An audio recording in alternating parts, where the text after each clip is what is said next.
je vais essayer de vous présenter, au fond, les problèmes de la laïcité devant la Cour européenne des droits de l'homme. Ce qui veut dire, et je m'en suis rendu compte ce matin, que je vais laisser de côté, au fond, tous les aspects généraux de la liberté religieuse, qui commencent à être bien développés devant la Cour, qui pourraient intéresser la laïcité, mais qui ne posent pas de problème à l'heure actuelle. Donc je les laisse de côté. On m'aurait donné 3 heures de cours, je vous l'aurais fait, mais... Alors, vous le savez, la Convention européenne des droits de l'homme, donc, est un mécanisme international de garantie des droits et des libertés. Il a été élaboré, vous le savez, au lendemain des désastres totalitaires du XXe siècle, en 1950, et il représente une revanche de l'état de droit sur la souveraineté des États.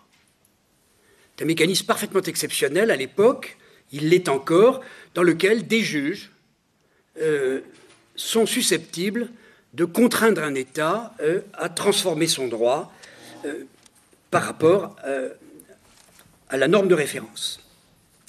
Alors, la laïcité devant la Cour européenne des droits de l'homme, il y avait eu autrefois une crainte dans les années 50-60, bien avant que la France ne songe éventuellement à ratifier la Convention, une crainte que la particularité laïque, au fond, qui reste un peu exceptionnelle en Europe, soit méconnue, voire même contestée.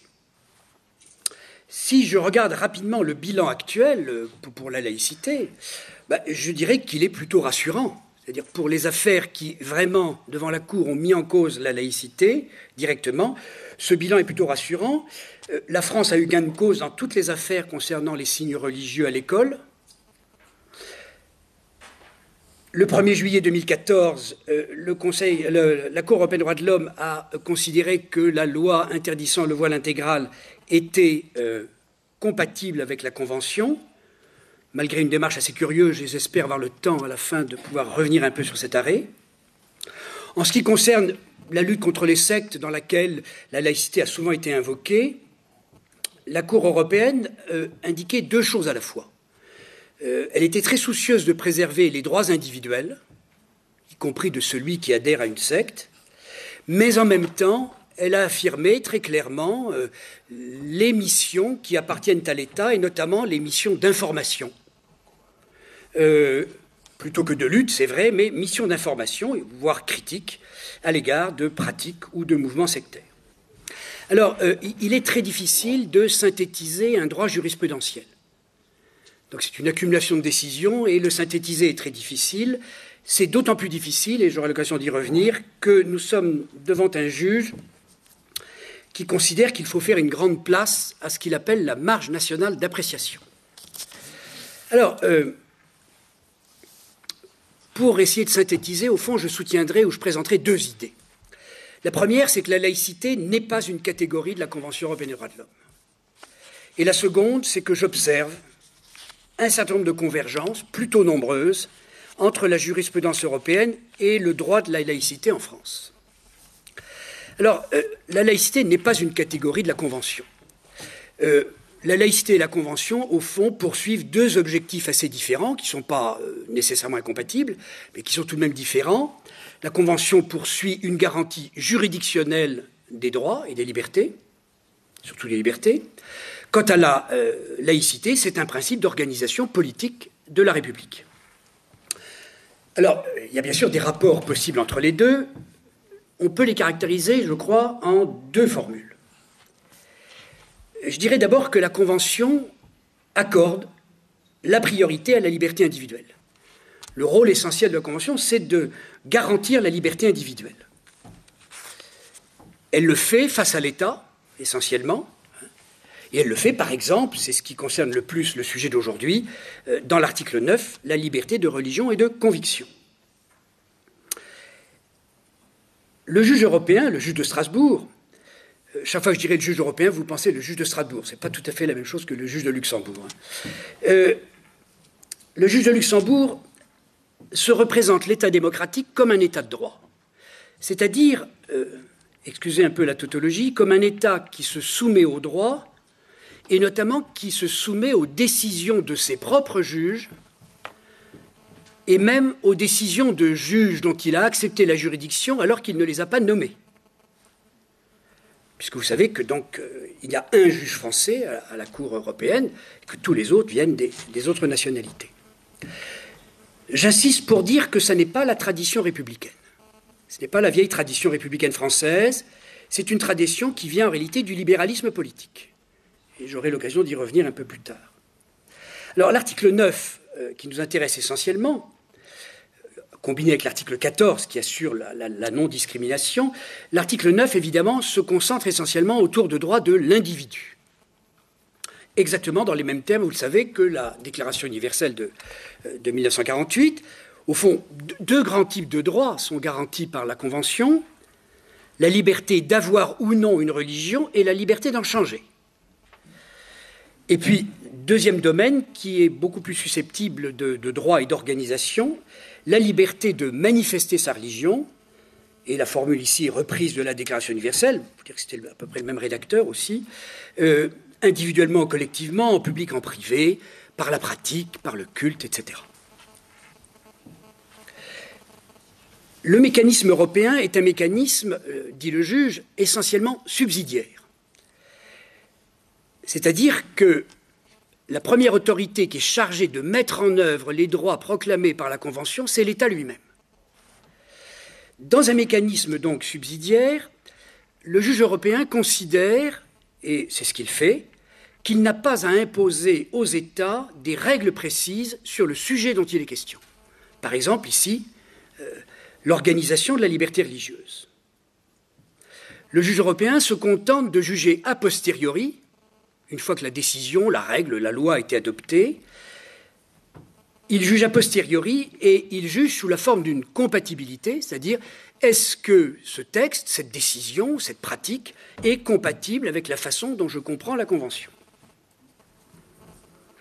Ce qui fait que dans un État européen à l'heure actuelle, il est très difficile à l'avance et avec certitude de prédire que tel ou tel texte, telle ou telle loi, telle ou telle décision sont compatibles ou non compatibles avec la Convention européenne.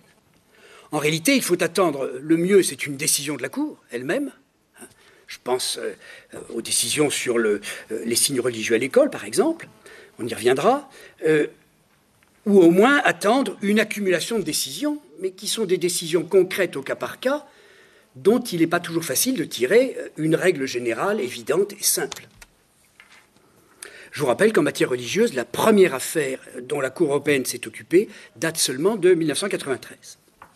Alors, deuxième formule pour caractériser les rapports laïcité-Convention européenne, eh bien, c'est que la Convention, le juge, laisse au contraire une très large indépendance en ce qui concerne l'organisation des rapports entre l'État et les religions ou les convictions organisées.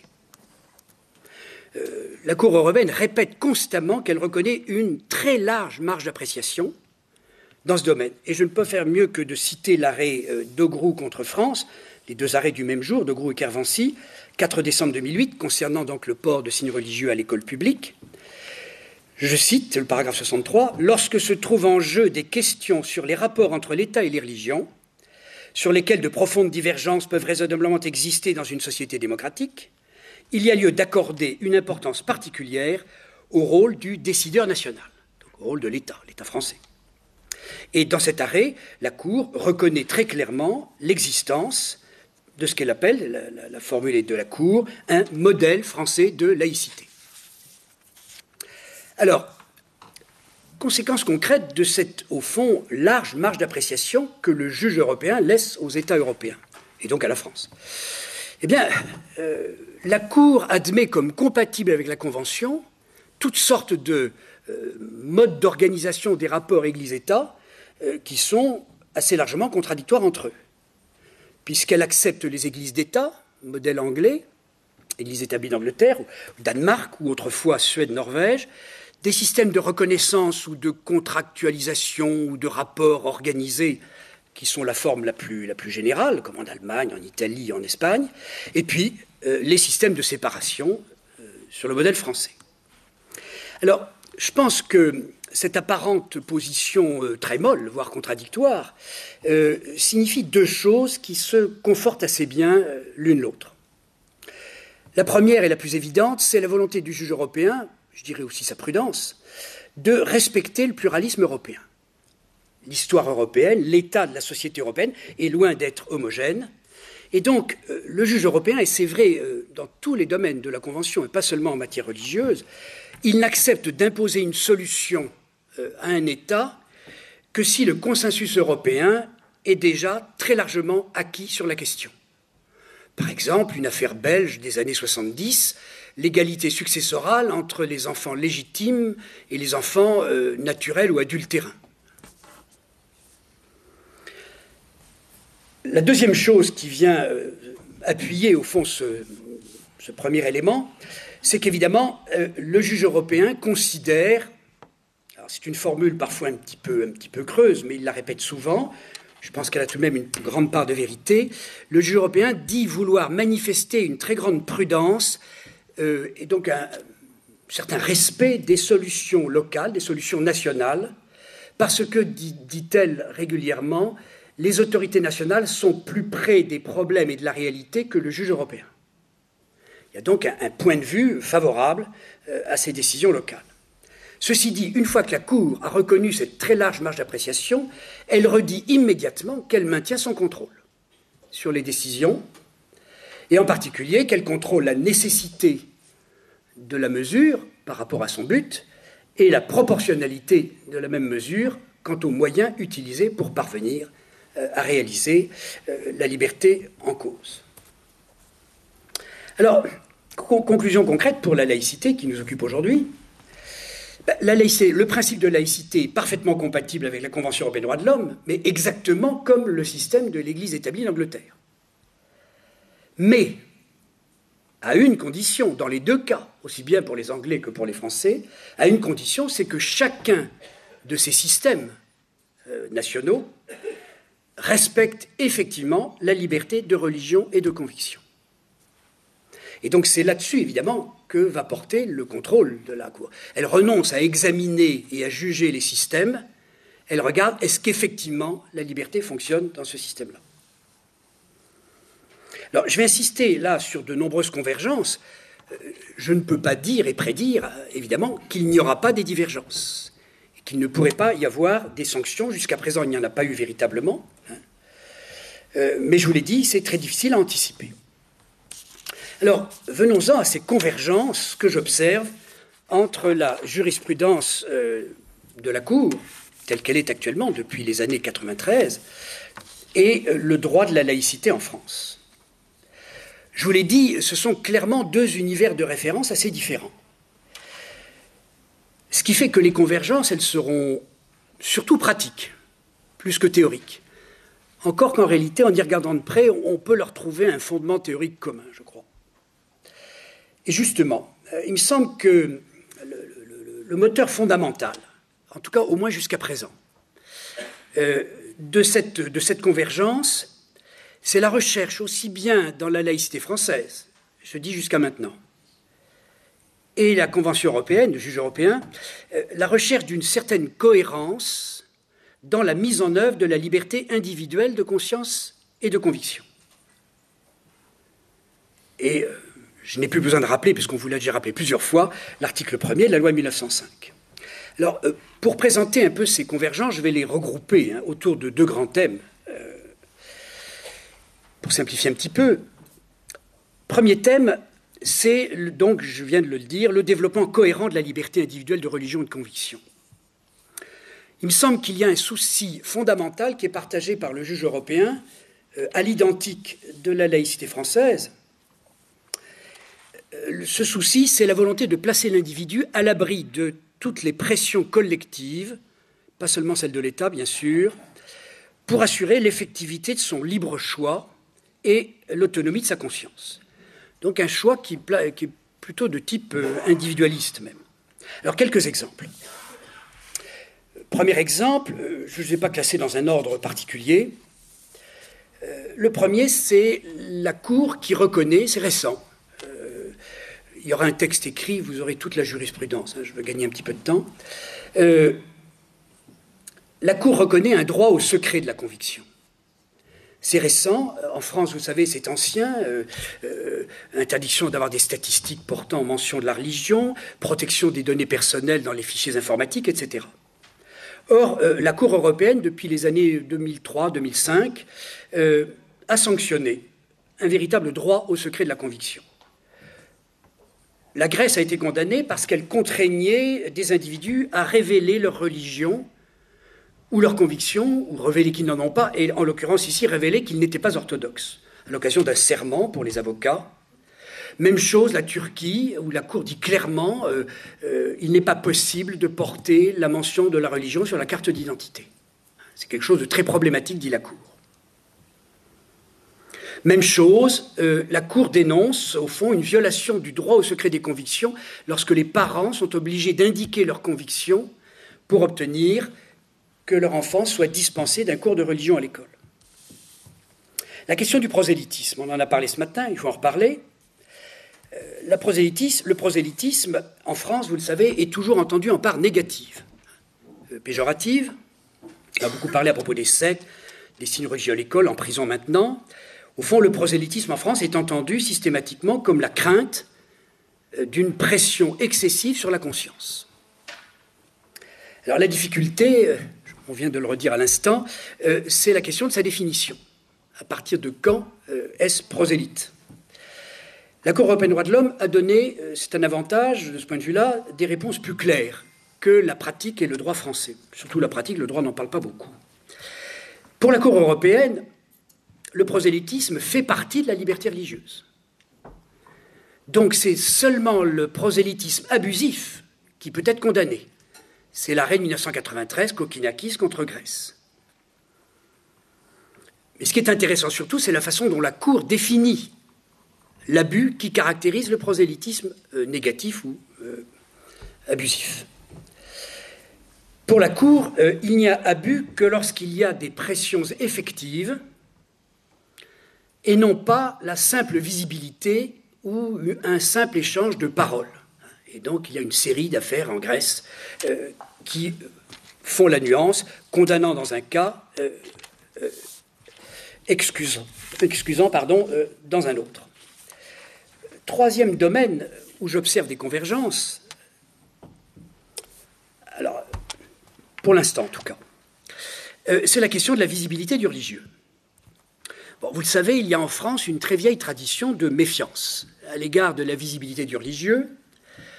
Je rappelle simplement historiquement l'article 45 des organiques catholiques, donc de 1802, sur lequel s'est fondée toutes les interdictions de procession à partir de 1880 en France jusqu'en 1905.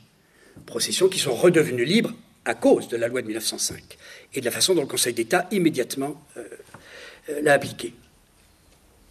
Alors, la Cour, je vous l'ai dit tout à l'heure, a validé l'interdiction prononcée de signes religieux à l'école publique par la loi de 2004, avec deux arguments qui se complètent. Elle a examiné le but de la mesure et elle a considéré qu'effectivement, le but de la mesure concernait le respect du pluralisme, du bon ordre à l'école. Alors, vous me direz qu'avec ça, c'est l'argument du Conseil d'État dans l'avis de 1989. Et la loi de 2004 est explicitement le contre-pied de la circulaire Jospin. C'est clair. Alors, la Cour est-elle illogique ? Elle a complété son argumentation, et c'est là qu'on voit réapparaître la marge d'appréciation. Elle considère que la France dispose d'une marge d'appréciation pour organiser la visibilité du religieux dans l'école publique, et qu'il y a en France une tradition de laïcité qui permet à l'État français de faire cela. C'est compatible donc avec la Convention.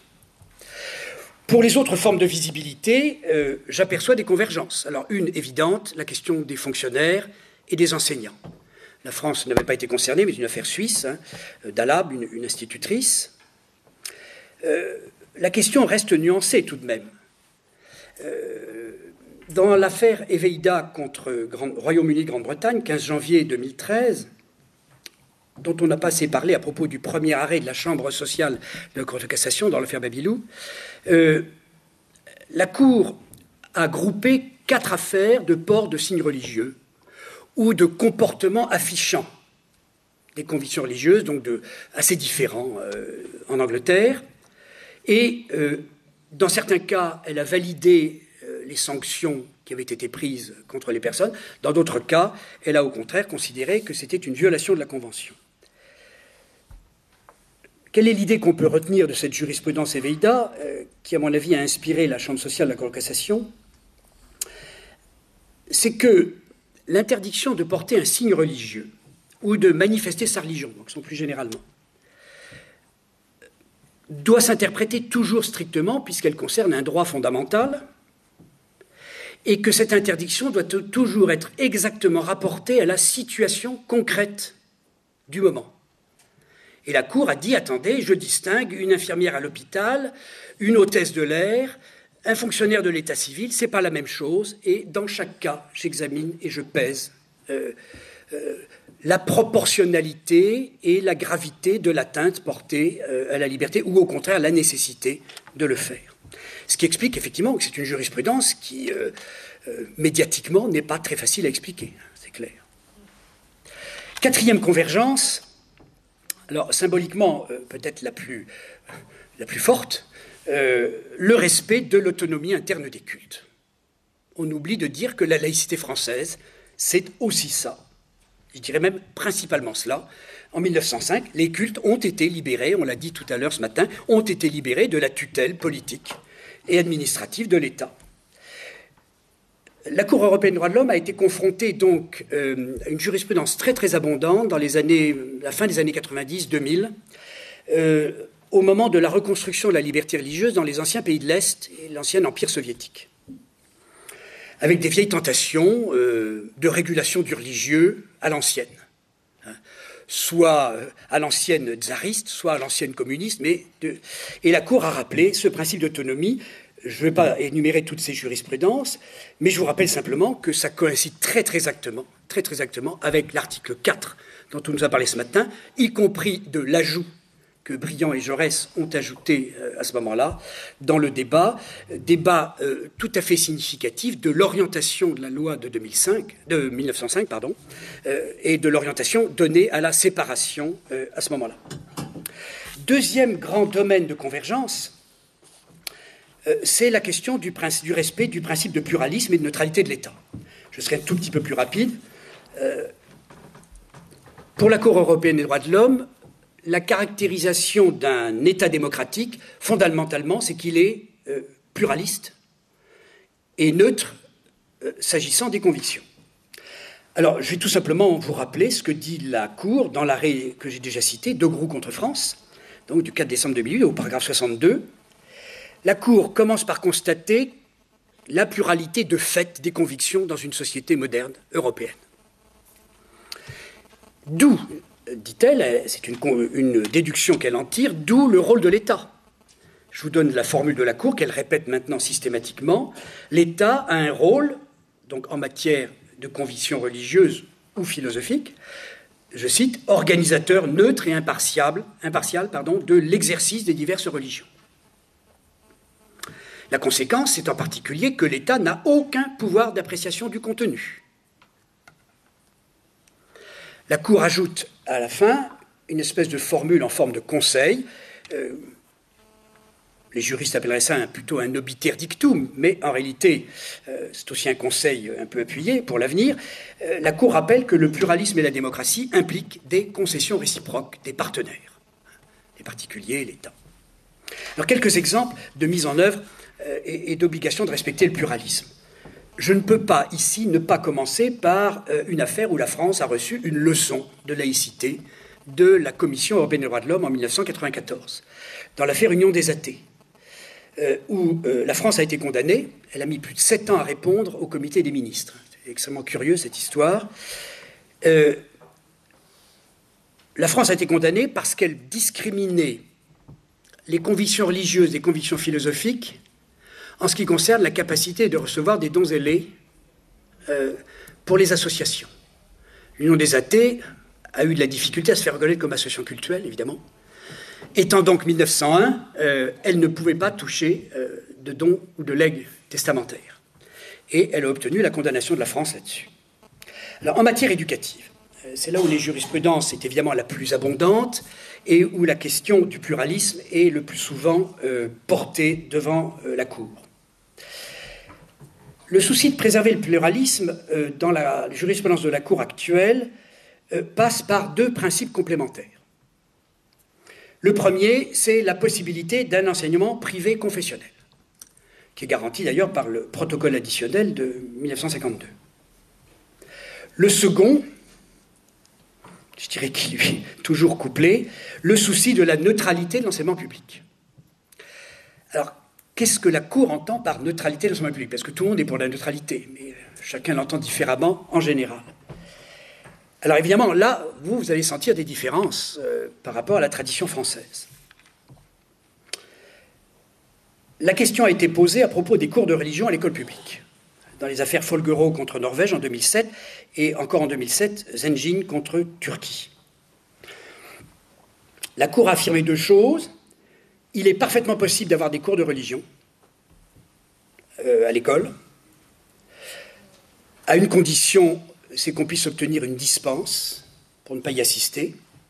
Alors, Folguerow, c'était une dispense laïque, apparemment. Zengin, c'est un petit groupe alévi qui ne voulait pas la formation à l'islam, des lycées turcs. Mais de toutes les façons, et quoi qu'il arrive, la Cour vérifie le respect du pluralisme, non seulement la possibilité de se dispenser de ce cours, mais dans la façon de faire ce cours lui-même. Elle vérifie qu'il y a bien du pluralisme, c'est-à-dire que l'ensemble des religions sont présentées, de façon neutre, c'est-à-dire non prosélyte, etc. Et dans l'affaire Folguerow, par exemple, en Norvège, elle a trouvé que le cours insistait beaucoup trop sur le luthéranisme au détriment de tout le reste. Alors, je voudrais très rapidement, avec l'autorisation, est-ce que je dirais la bénédiction de Pierre Tournemire. Toujours, ça va de soi ici. Quand vous parlez de l'Europe, vous dire un mot de l'arrêt SAS contre France du 1er juillet 2014, donc, qui a validé, considéré comme compatible avec la Convention, le port du voile intégral, l'interdiction du port intégral dans l'espace public, entendu très largement. C'est un arrêt qui ne porte pas sur la laïcité, en tout cas pas directement. Au risque de vous étonner, c'est un arrêt qui ne résout pas et qui ne discute pas véritablement la question du voile intégral non plus. Pourquoi est-ce que je vous en parle? Parce que je voudrais vous montrer à cette occasion-là les problèmes, pas seulement européens, qui sont internes aussi à tous les États, de nos systèmes actuels de protection des libertés publiques, puisqu'après tout, le colloque s'appelait « Laïcité et liberté publique », il me semble important de dire un mot là-dessus. Alors, comment est-ce que la Cour a pu décider, valider une interdiction générale dans le temps et dans l'espace, s'agissant de cette pratique? Je rappelle que pour des juristes, pour des juges, en matière de liberté, quand une liberté est fondamentale, le principe, c'est qu'on ne peut pas avoir d'interdiction générale, ou qu'elle doit être absolument exceptionnelle dans le temps et dans l'espace et réduite au minimum. C'est le système d'interprétation de tous les juges des libertés, dans n'importe quel pays. Enfin, en réalité, la Cour a raisonné de la façon suivante. Elle a abouti, au fond, à une formidable restriction de son contrôle juridictionnel par rapport à la décision française. Alors, bien sûr, elle dit « je maintiens le contrôle du rapport entre le texte voté par la France et la Convention ». Et en particulier, dans l'arrêt, elle a fait une balance des arguments, les arguments qu'elle appelle sérieux, c'est son vocabulaire, les arguments à nuancer, une balance, arguments donc qui tendaient à considérer comme incompatible avec la Convention l'interdiction du port du voile intégral. En réalité, la Cour va neutraliser complètement cette analyse en faisant intervenir une notion, pour la première fois dans cette jurisprudence, il y a eu des prémices, la notion de choix de société. Et la Cour nous dit, quand il y a choix de société, je cite, paragraphe 154, la Cour se doit de faire preuve de réserve. Donc tout d'un coup, la Cour dit, il y a choix de société, ah, alors là, je recule, je me retire. Donc nous avons affaire à une très très forte auto-limitation du juge européen. Pourquoi? Et c'est l'objection des juges dissidents, des deux femmes juges dissidents dans cette affaire, qui étaient jugées en grande chambre, donc à plus grande solennité. Au fond, la Cour n'a pas recherché ce que fait tout juge en matière de liberté, n'a pas recherché des mesures moins restrictives des libertés concernées au titre de la proportionnalité. Et d'un simple point de vue sémantique, on peut être étonné d'entendre dire qu'une interdiction générale est proportionnée.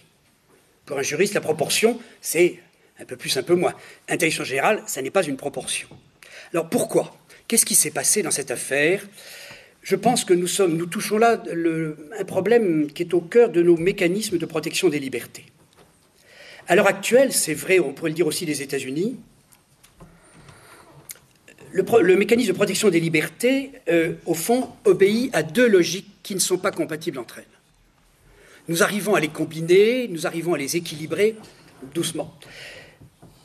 La première logique, je l'appellerai la logique libérale, c'est celle de l'état de droit. C'est une logique qui place le juge au centre du système. Le Conseil constitutionnel qui est susceptible d'invalider une loi votée par la représentation nationale, etc. Et donc, le juge exprime à ce moment-là la souveraineté du droit, dont il est le seul interprète. Et après tout, quand la Cour européenne des droits de l'homme s'est prononcée, plus personne ne peut parler après elle. Il n'y a plus d'appel nulle part. Et là, il n'y a pas de Dieu non plus, pour aller plus loin encore. Donc, l'autre logique, c'est la logique démocratique, celle qui place évidemment le législateur au cœur du système, la loi expression d'intérêt général, le législateur qui exprime la souveraineté de la nation. Et donc, vous voyez très bien que ces deux logiques correspondent à deux types de souveraineté qui ne sont pas compatibles et qui se heurtent. Elles se heurtent, vous le savez très bien, c'est une expression, vous avez souvent dû entendre parler, le reproche de gouvernement des juges. Qui vous a élu, qui vous a rendu légitime? Alors évidemment, je signale cette difficulté. La Cour européenne, ici, a eu le sentiment qu'elle était devant un choix de société pour lequel, voilà, il n'y avait plus rien à dire, il n'y avait plus véritablement à contrôler la proportionnalité. Alors vous me direz, ah ben oui, mais c'est exceptionnel. Pas tout à fait, il y a des prémices. Il y a des prémices, alors je ne vais pas les expliquer, mais deux autres exemples, pour montrer la portée. L'Irlande, dont on a parlé aujourd'hui, ce matin, je crois. L'Irlande, en 2010, elle a eu le droit de conserver une législation interdisant l'avortement. Alors qu'il est clair que le consensus européen, sauf l'Irlande, est entièrement pour la liberté de l'avortement. La France, la Cour a l'honnêteté de le dire, avec la Belgique qui est venue à son secours, la France est le seul pays à l'heure actuelle qui veuille légiférer sur le voile intégral. Et le Conseil d'État néerlandais, le tribunal suprême espagnol, avec un jugement, ont eu la même position que l'étude du Conseil d'État demandée par Fillon. Donc, voilà.